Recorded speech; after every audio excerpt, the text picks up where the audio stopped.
rainbow notes upon. Nagkakilala po kami sa school, sa Golden Gate Colleges of... Schoolmate ko siya, pero magkaiba kami ng course. Engineering ako, tapos siya teacher. Then we begin again. There's a ribbon. September 14 po yun, noong tinawagan po ka ng kanyang mga kabarkada sa may kantin. Sabi ay, kaisip, pwede ka daw makuha ni Bunado yung number mo. And then, tinuturo po nila. Noong una natawa po ako kasi ang buhok pa po niya nun, parang walis tambo, pero somewhat cute po. So hindi ko wala siyang ka-idea sa akin nung kinuha yung number niya. And then sabi ko ang kumukuha ng number, ang siyang lumalapit. And then nung lumapit po, pagkakatangkad po pala, di ako napatras po doon sa may hagdanan. And yun po. Hindi ko talaga akalain na sasagutin niya po ako kasi ako yung una nag-approach sa kanya sa hagdanan. Away, and all other roads are rough. I'll get through it just because I have my... Bale, wala talaga siyang balak sagutin ako, yata. Pero humingi siya ng sign kay Lord na kung sinong unang tao na magdadala sa kanya sa simbahan. Siya po yung parang binibigay niya sa akin na po pwede. Yun na yung sign. And us. Through tired eyes I see your soul. Promise you'll never be. Before po ako magpaligo ng Okay College, I asked God for a sign. And then kahit po si Kim po noon na ilang months na pong nanliligaw, never po siyang niyakang sumumba. And then noong parang medyo, kumbaga although nagliligawan pa lang, parang magkakawalaan po, yung parang ano na po. Kasi yung family ko, active sa church. Actually, sila ay Couples for Christ, then choir din sa mga ilang simbahan dito. Bigla po siya nagyakag na, tara, simba tayo. Nasa study area po ako ng school namin, nung bigla lang po siya lumapit. So ako yung nagdala sa kanya. Nung time na yun, humingi pala siya ng sign na kung sinong lalaki magdadala sa kanya sa simbahan. Yun yung parang sign na siya, ako na. And then, biglang nagsingkin sa akin, God, ito na po ba yun? And then, kasi even before po, wala po talaga nagyayakag sumumba sa akin. And then, si Kim lang po. Doon ko siya dinala at doon din kami ngayon magpapakasal. Kaya kami magpapakasal sa Trinity. May come, we'll have our way. And as you get... Kasi medyo selosa siya. Sobrang selosa po ako talaga. And, Isip bata. So pinag-pray ko na sana baguhin. Ganun. minsan, nagigilty na rin po ako na kinukuha ko po yung most of his time po kapag free na dapat nga naman po ay kanyang ipapahinga. Ako po ay medyo immature po sa ganung part. Talaga pong winorkout po namin, talagang pinaghirapan po namin na ayusin kung ano man po. We are us forever. So no matter if our blue skies Si Melissa yung housewife, yung parang wife material. Ako hindi talaga magaling magluto, pero siya, parang yung lahat ng kulang sa akin parang nasa kanya. Doon ko nakita na parang kailangan ko siya. Pero hindi lang dahil kailangan ko siya, kundi mahal ko din siya. Si Kimul po ay mabait na tao, napakabait po na tao. Hindi man po perfect, pero family-oriented po siya. Sobrang family-oriented at isa po yun sa hinahanap ko po sa aking magiging asawa. And first boyfriend ko po siya. And pinangako ko po noon na kung sino po magiging first boyfriend ko, I will really try my best to work it out na siya po ang maging husband ko. And luckily, pinagkaloob naman po ng Lord sa aking si Kim. You are here sapagkat ang inyong pinaghandaan ay ang inyong wagas na pag-iibigan.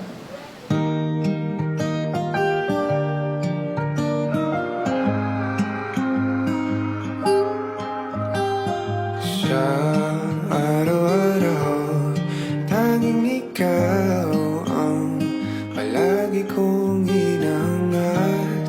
Laging tanaw sa'yo ang ilaw na nagsisilbi kong liwanag. Labis ang ngiti kapag ika'y kaharap. Ramdam ko ang pagmamahal, giliw. Namumukot tanging ka't walang katulad. Ikaw lang ang para sa'kin.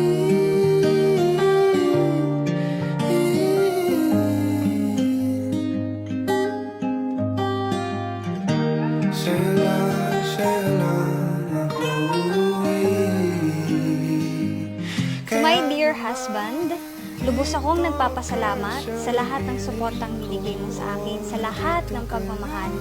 Although hindi tayo naging perfect, ang ating relasyon, maraming away, maraming tampuhan, but with the guidance of our family at ng mga taong nakapaligid sa atin, of course, ni God, naging maayos ang lahat sa atin. And I can't really wait to spend the rest of my life with you.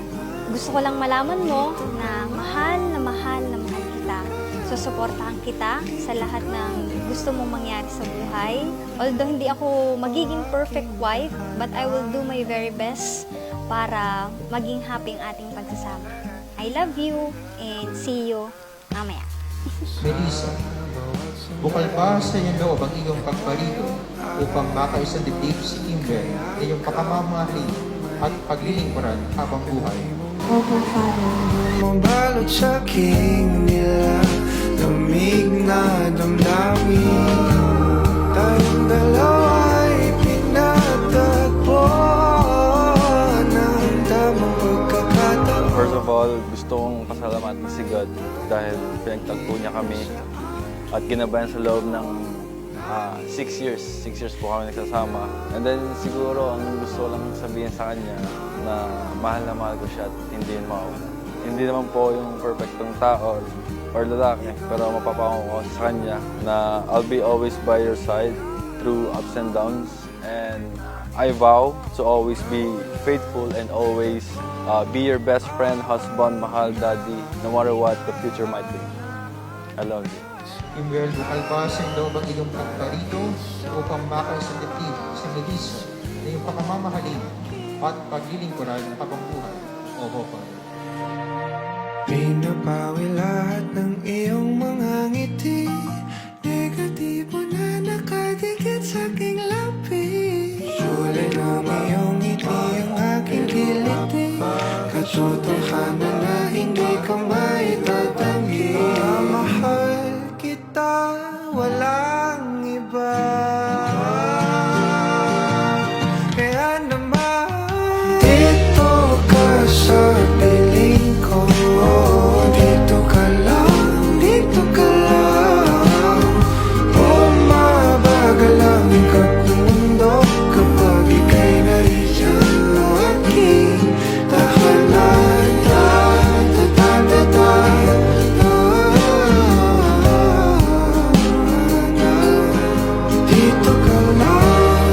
dito ka lang, dito ka lang. Dito ka sa piling ko. Nakadikit sa aking labi. Bumabagal ang aking kilos.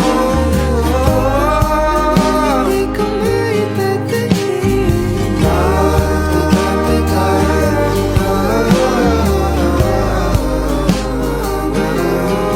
Dito ka lang, dito ka lang, dito ka lang. O aking tahanan.